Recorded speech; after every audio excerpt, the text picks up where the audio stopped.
Hey guys, welcome to Mental Tricks. आज हम आपके लिए चैप्टर 1 लाए इंग्लिश रीडर का द पोएम है द अनसीन प्लेमेट। ये बहुत ही ब्यूटीफुल पोएम मुझे बहुत ही अच्छी लगी, पर तो बार बार पढ़ना बहुत अच्छा लगता है मुझे। चलिए शुरू करते हैं। Let's read. When children are playing alone on the green, in comes the playmate that never was seen। इसका मतलब जब ग्राउंड में जब अकेले जब ग्राउंड ग्रीन मतलब ग्राउंड जब ग्राउंड ग्रीन मतलब ग्राउंड में जो छोटे छोटे ग्रास है उनको ग्राउंड में जब बच्चे अकेले खेलते हैं, जब इन कम्स अ प्लेमेट उनके साथ खेलने के लिए कौन आता है? अकेले खेलने हुए कोई उनके साथ उनका कोई फ्रेंड पेरेंट्स कोई नहीं खेलने के लिए, तो उनके साथ कौन खेलता है?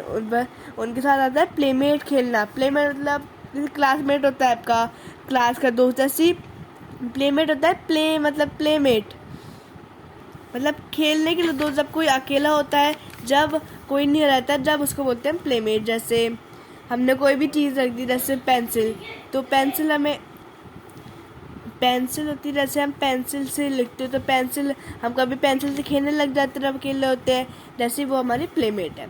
ऐसे इनका मतलब प्लेमेट आता है साथ देता हो, कभी वो दिखता नहीं, पर वो दिखता नहीं है। When children जब चिल्ड्रन खुश होते हैं, lonely and good, the friend of children comes out of the wood। जब चिल्ड्रन खुश होते हैं और जब अकेले होते हैं, जब चिल्ड्रन खुश और जब अकेले और अच्छे होते हैं, जब चिल्ड्रन का जो फ्रेंड बोला गया, कौन? प्लेमेट उनका फ्रेंड बोला गया है। फ्रेंड और चिल्ड्रन को बोला गया है प्लेमेट। फ्रेंड और children comes out of the wood. जैसे हमने देखा वो बहुत बच्चे पेड़ के साथ खेलने जाते हैं, तो वैसे ही जब कब आता है कम्स आउट ऑफ वुड, वो ट्री में से बाहर के आता है, मतलब ट्री के साथ खेलता है वो। चिल्ड्रन का जो फ्रेंड है वो मतलब वो ट्री से निकल बाहर आता है, मतलब वो हम ट्री के साथ खेलते हैं, मतलब प्लेमेट हो गया हमारा वो ट्री हमारा, तो मतलब वुड से बाहर आता है, क्या गया है। अब है nobody heard him, nobody saw, his is a picture you never could draw। मतलब कोई उसको सुन भी नहीं पाता, कोई उसको सुनता नहीं है, कोई उसको देख भी नहीं पाता है, और सिर्फ हम ऐसी पिक्चर हम उसकी पिक्चर बना ही नहीं सकते। हम देख नहीं पाते उसकी, हम पिक्चर कैसे बनाएंगे? पिक्चर नहीं बना सकते हम उसकी।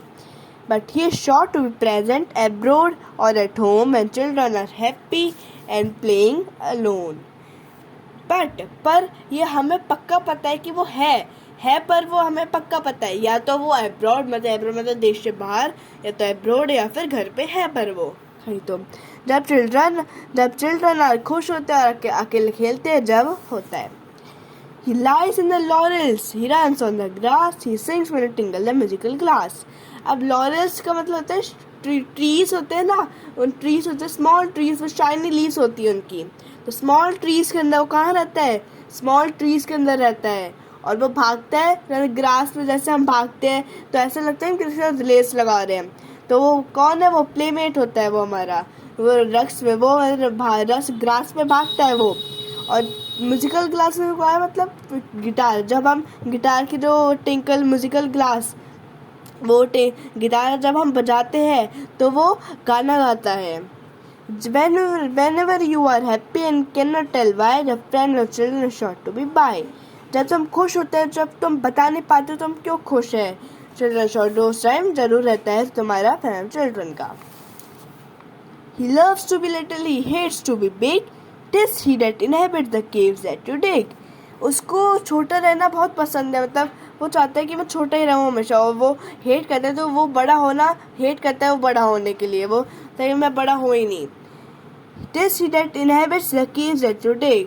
inhabits का मतलब lives in a particular place पे रहता है। जब हम केव से मतलब हम वो ग्राउंड के नीचे केव्स खोदते हैं, वो हमें कहाँ मिल सकता है? केव्स में हमें मिल सकता है, वो हमें केव्स में मिल सकता है। This he when you play with soldiers of 10 that side with a Frenchman and never can win। और वो हमें खा मिल सकता है जब हम 10 के साथ 10 के सोल्जर्स आते हैं मार्केट में, तो मिल जाएंगे 10 के सोल्जर्स। जब हम खेलते हैं तब मिल सकते हैं। कैसे? मतलब फ्रेंचमैन सोल्जर मतलब हमारे अपोजिट जो सोल्जर्स हैं वो आते हैं। फ्रेंच मतलब देश से बाहर, मतलब अपोजिट सोल्जर्स जो आते हैं उनके साथ आता है वो होता है प्लेमेट, और वो कभी जीत नहीं पाता है। Side of the Frenchman soldiers की तरफ से आता है वो कभी जीत नहीं पाता। Tis he when at night you go off to bed bids you go to sleep and not trouble your head। जब तुम नाइट में रात को जब तुम बेड पे सोने जाते हो, कोई भी ऐसी चीज़ होती है जो तुम्हारे हेड को ट्रबल, कोई परेशानी, कोई भी चीज़ तुम्हें परेशान नहीं करती, क्योंकि wherever they are lying covered or shelved, he will take care of your playthings himself. और तुम्हारे खिलौने इधर उधर पड़े तो वो तुम्हारी प्लेथिंग्स, जो तुम्हारे खिलौने उनका वो ध्यान रखता है, या तो कवर और शेल्फ में होते हैं तो वो तुम्हारी का ध्यान रखता है उनका वो, और playthings he will take care of playthings, वो तुम्हारी चीज़ों का ध्यान रखता है। सो अगर आपको ये हमारी अच्छी जो, अब हम इसकी बुक एक्सरसाइज करते हैं। ये वाले क्वेश्चंस हम कॉपी में करेंगे, हमारी नेक्स्ट वीडियो में हम कॉपी में इसको बताएंगे, कॉपी में क्वेश्चंस करेंगे। अब हम करते हैं वोकैबुलरी। फर्स्ट, स्टर्न का मतलब होता है, दो मीनिंग होते हैं। हम लोग तो पहले क्वेश्चन पढ़ते हैं, हमें इसमें करना है, मतलब हमें एक वर्ड दे रखा होता है, उसके दो मीनिंग लिखने हैं हमें, वही दो मीनिंग, और फिर उनसे सेंटेंस बनाना है दो मीनिंग से। कैसे? स्टर्न के दो मीनिंग है, एक तो होता है फर्म एंड सीरियस, एकदम मतलब फर्म एंड टाइट सा और सीरियस एकदम, और दूसरा है बैक और शिप का जो पीछे वाला बैक एंड होता है उसको बोलते हैं हम स्टर्न। अब पहले sentence, past year has been a stern test of British industry का पास्ट, जो पहला वाला ईयर था बहुत फर्म एंड सीरियस टेस्ट था ब्रिटिश इंडस्ट्री का। और दूसरा है the captain and crew stood at the stern to look for the way, captain और क्रू है उनके जो काम करते हैं, क्रू मतलब उनके जो काम करते हैं उसमें, वो सब पीछे खड़े हुए, तो देव खापर आइलैंड में वे देखने के लिए पीछे खड़े हुए, बैक एंड शिप। रूल का दो मीनिंग होते हैं, एक तो सेट ऑफ प्रिंसिपल्स, प्रिंसिपल मतलब वो रूल होते हैं, हम बोलते हैं rules, we have to follow rules, तो सेट ऑफ प्रिंसिपल्स के रूल है सेट इनका। और एक रूल हम जैसे पहले महाराजा रूल करते थे, वो एक्सरसाइज उनके पास पूरी पावर रहती है। वी हैव टू उनके सेंटेंस है वी हैव टू फॉलो, हमें फॉलो पर स्कूल रूल्स फॉलो करना। Second, the revolution brought an end to British rule, revolution है वो एंड लिया है टू ब्रिटिश रूल के अंदर, ब्रिटिश रूल खत्म हो गया। अब थर्ड है बियर, बियर के दो मीनिंग है, एक तो होता है टू टॉलरेट, टॉलरेट करने के लिए, और दूसरा होता है कैरी, वेट को कैरी करने के लिए उसको। पहला, अच्छा 20 मक्खियों को टॉल ट्रीज, तो bear weight of the nest का वे कैरी करने के लिए वेट ऑफ द नेस्ट का उनको कुछ टॉल ट्रीज चाहिए होते हैं। और दूसरा है कैनॉट बियर द, मैं टॉलरेट नहीं कर सकता पेन इन माई लेग, में टॉलरेट नहीं कर सकता। अब है रिच, रिच के दो मीनिंग है, having a great deal of, मतलब बहुत सारा पैसा हमारे पास, ग्रेट डील ऑफ मनी। दूसरा है एग्जिस्टिंग, बहुत प्लेंटीफुल क्वांट, बहुत सारे रिच ऑफ मिनरल्स, जैसे बोलते हैं विटामिन मिनरल्स, उसमें विटामिन मिनरल बहुत सारा है। मुकेश अंबानी से rich and famous, Mukesh Ambani बहुत रिच और फेमस मैन है।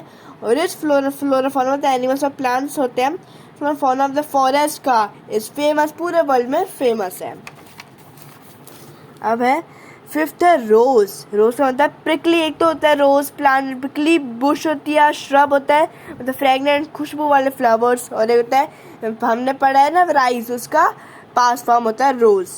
देयर आर मैनी बहुत सारे रोज गार्डन है कश्मीर में, और सन रोज हुआ ब्राइटली यस्टरडे कल। अब कैपिटल, कैपिटल के दो मतलब है, सिटी और टाउन, सिटी या फिर टाउन होता है फंक्शन सीट और गवर्नमेंट की सीट है, ऐसी सीट मतलब कैपिटल बोलते हैं, ऐसे राजस्थान की कैपिटल जयपुर है, ऐसे ही फंक्शन करते हैं सीट ऑफ गवर्नमेंट, वो गवर्नमेंट वहाँ बैठती है, सीट है गवर्नमेंट की वहाँ बैठती है, कैपिटल में बैठती है government. Wealth in the form of money के फॉर्म में वेल्थ है उनके पास, उनमें पर्सन के पास खुद की मनी है, वेल्थ है। अब जयपुर से कैपिटल, राजस्थान की capital, interest rates of capital के अंदर बहुत हाई थे। सो अगर आपको हमारा ये एक्सप्लेनेशन और बुक एक्सरसाइज अच्छे लगा हो तो हमारी वीडियो लाइक शेयर सब्सक्राइब जरूर करना। So thanks for watching Mental Tricks.